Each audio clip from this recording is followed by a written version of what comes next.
செய்யக்கூடிய மனம், உணரக்கூடிய இதயம், கற்பனை செய்யக்கூடிய ஆன்மா ஆகியவை இருக்க வேண்டும் என்று கூறியவர் சுவாமி விவேகானந்தர். குருவருளின்றி திருவருள் இல்லை. பிறப்பை கொடுத்த தாய், வளர்த்தெடுத்த தந்தை, அறிவை கொடுக்கும் குரு ஆகியோர் மூலமாக தெய்வத்தை பார்க்கலாம் என்பதற்காகத்தான் தெய்வத்தின் முன் குருவை வைத்து மாதா, பிதா, குரு, தெய்வம் என்று வரிசைப்படுத்தினார்கள். குருகுலம். குரு கண்களை மூடி தியானத்தில் இருக்கிறார். சீடர்கள் மூவரும் ஒரு மூலையில் ரகசியமாக பேசிக் கொண்டிருக்கிறார்கள். டேய் கண்ணா, பேரழகா, இங்க வாங்க. நான் தருகிறார். என் நாக்கு சுவையே மாறி போச்சு.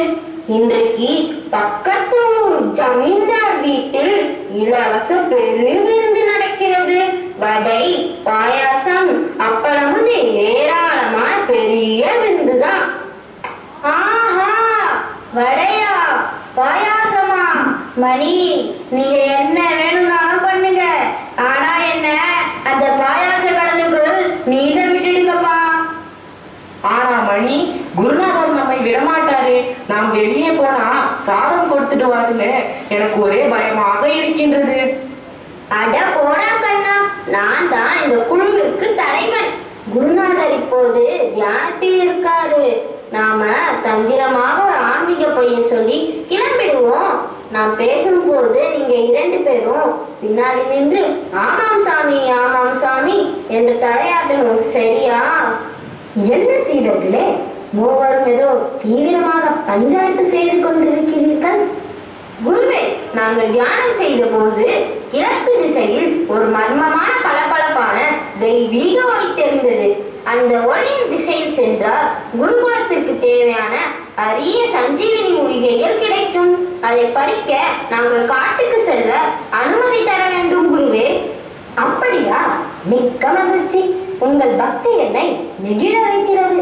தாராளமாக செல்லுங்கள். ஆனால் காட்டில் பல ஏமாற்றுக்காரர்கள் வண்ண வண்ண வேடங்களில் இருப்பார்கள். எச்சரிக்கையாக இருங்கள். வண்ண வண்ண வேடமா? ஜமீன்தார் வீட்டுல எல்லாரும் பட்டு வேட்டி தானே?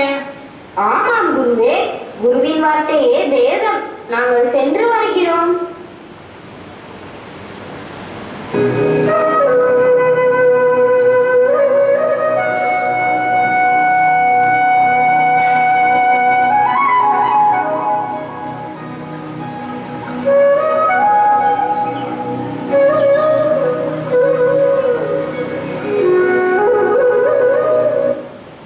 திருடன் ஒருவன் மரத்தடியில் அமர்ந்திருக்கிறான்.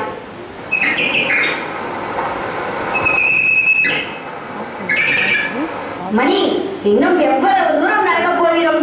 பசி என் மேலே பக்க வாத்தியம் வாசிக்குதுப்பா. ஆமா, எனக்கும் பசிக்குது. ஆனா அந்த பாரு, யாரோ பெரிய ஞானி மரத்தின் அடியில் உட்கார்ந்திருக்கிறார். பார்த்தாலே 3 பேரும் ஏமாளிகள் போல தெரிகிறது. இவங்க கிட்ட இருக்கிற பணப்பையையும் நல்ல உடைகளையும் ஏமாற்றி பறிக்க வேண்டும். என்ன செய்யலாம்? ஒரு யோசனை தோன்றுகிறது. இப்படி செய்யலாம். ஓம் ஹரீம் க்ளீம் புதயல் நமஹ. என்ன, ஏதோ ஒரு மந்திரம் சத்தம் கேக்குதே. என்ன சாமி மந்திரம் இது? யாரு சாமி நீங்க? ஆஹா, அதிர்ஷ்டகார சீடர்களே, வாருங்கள். நான் இந்த வனம் காக்கும் மாயாசாமியார். இந்த மரத்திற்கு அடியில் ஒரு 100 கிலோ தங்க புதையல் இருக்கிறது.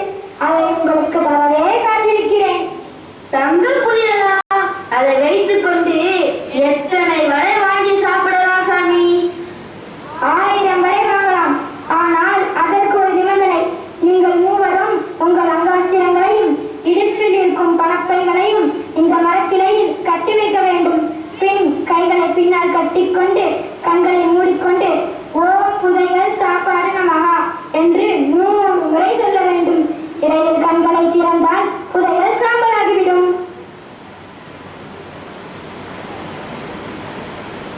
நாம தான் உலக மகா புத்திசாலிகளாச்சே. சரிங்க சாமி, நாங்க கண்களை மூட தயார். நீங்க புதையலை எடுங்க சாமி.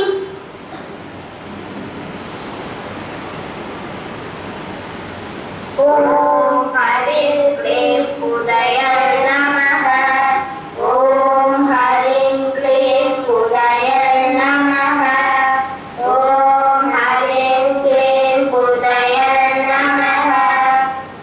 திடீரென்று குரு கையில் ஒரு குச்சியுடன் அந்த இடத்திற்குள் நுழைகிறார். சீடர்களின் திட்டத்தை முன்பே அறிந்ததால் குரு அவர்களை பின்தொடர்ந்தார்.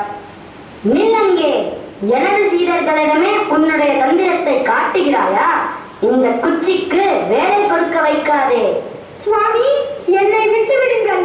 இவர்களின் முட்டாள்தனத்தை பார்த்து ஏமாறு நினைத்தேன். இதோ எல்லாவற்றையும் கொடுத்து விடுகிறேன். என்னை மன்னித்து விடுங்கள். இனி இந்த பக்கமே வரக்கூடாது, ஓடிவிடு. ஓம் ஹரிம் க்ளீம் புதயல் நமஹ. ஓம் ஹரிம் க்ளீம் புதயல் நமஹ. ஓம் ஹரிம் க்ளீம் புதயல் நமஹ. ஓம் ஹரி. இதர்களே, கண்களை திறங்கள். புதையல், வடை, பாயாசத்துடன் இதோ வந்துவிட்டன. குருவே, நீங்கள் இங்கே எப்படி? ஓ, மூலிகை பறிக்க வந்தீர்களா?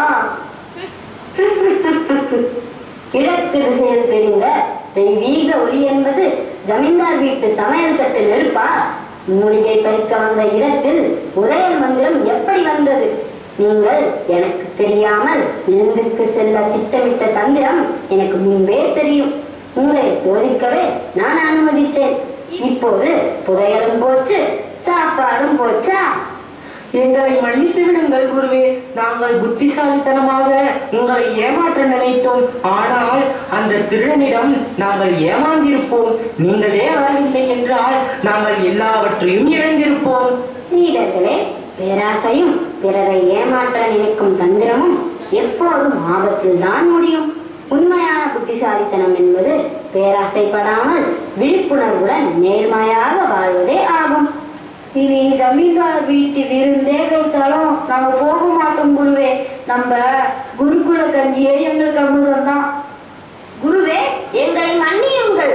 நீங்கள் எங்களுக்கு கற்றுக் கொடுத்த அறிவையும் அன்பையும் தவறாக பயன்படுத்தி சுயநலத்திற்காக உங்களிடமே பொய் சொல்லிவிட்டு இங்கு வந்தோம். எங்களை மன்னியுங்கள் குருவே. சரி சரி, எழுந்திருங்கள். உங்கள் பட்டியை நான் அறிவேன். வாருங்கள், இன்று குருகுலத்திலேயே உங்களுக்காக சுவையான விருந்து காத்திருக்கிறது. குருவே.